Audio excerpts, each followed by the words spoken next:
आजरा और खतौनी। आसान भाषा में समझिए।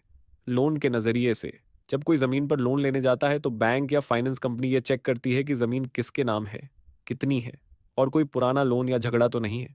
इसके लिए खसरा और खतौनी जैसे ज़मीन के कागज़ बहुत ज़रूरी होते हैं, खासकर गांव और छोटे शहरों में। खसरा मतलब होता है ज़मीन का नंबर, जैसे शहर में प्लॉट नंबर होता है। इसमें लिखा होता है कि ज़मीन किसके नाम है, कितनी है, कैसी है, खेती वाली है या खाली पड़ी है, और उस पर कौन सी फसल बोई गई है।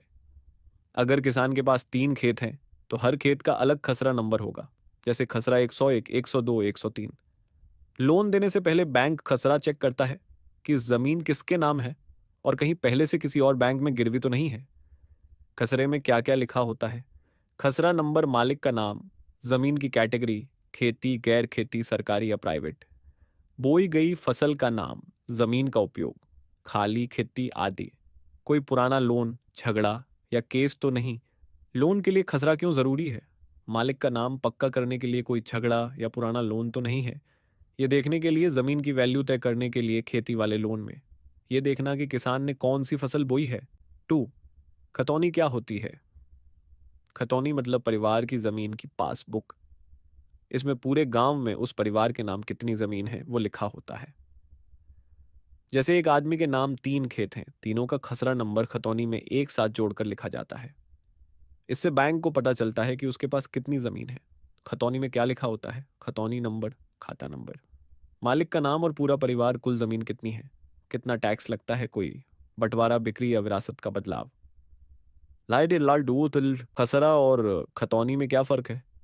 खसरा एक एक खेत का रिकॉर्ड, जबकि खतौनी पूरे परिवार की सारी जमीन का रिकॉर्ड। खसरा जमीन का नंबर, मालिक, फसल, झगड़ा वगैरह, जबकि खतौनी किसके पास कितनी जमीन है ये पता चलता है। खसरा पटवारी बनाता है, जबकि खतौनी तहसीलदार या राजस्व विभाग बनाता है। खसरा जमीन गिरवी है या नहीं ये पता चलता है, जबकि खतौनी एक साथ सारी जमीन गिरवी रखने में काम आता है। बो सोलुन डू 4, लोन लेते वक्त खसरा खतौनी कैसे काम आते हैं? मालिक की पहचान, बैंक चेक करता है कि जमीन उसी आदमी की है जो लोन ले रहा है। झगड़ा या पुराना लोन, कहीं जमीन किसी और के नाम गिरवी तो नहीं है।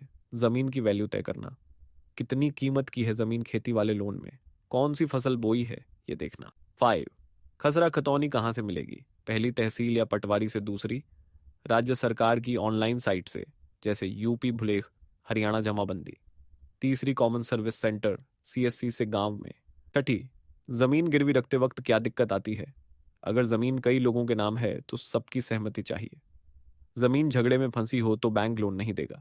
कागज में गड़बड़ या फर्जीवाड़ा हो सकता है। अगर लोन नहीं चुकाया तो जमीन बेचने में कानूनी पचड़े होते हैं, खासकर खेती वाली जमीन। उदाहरण, अगर किसान रामलाल के पास 3 खेत हैं, खसरा नंबर 101, 102 और 103। बैंक लोन देने से पहले यह देखेगा कि ये खेत वाकई रामलाल के नाम है, किसी और के नाम गिरवी तो नहीं है, और खतौनी में रामलाल के पास कितनी कुल जमीन है। फाइनल व्यू, खसरा और खतौनी दोनों जमीन के बहुत जरूरी कागज हैं। लोन लेने से पहले बैंक इन्हीं से पक्का करता है कि जमीन किसकी है, कितनी है और कोई झगड़ा या पुराना लोन तो नहीं है।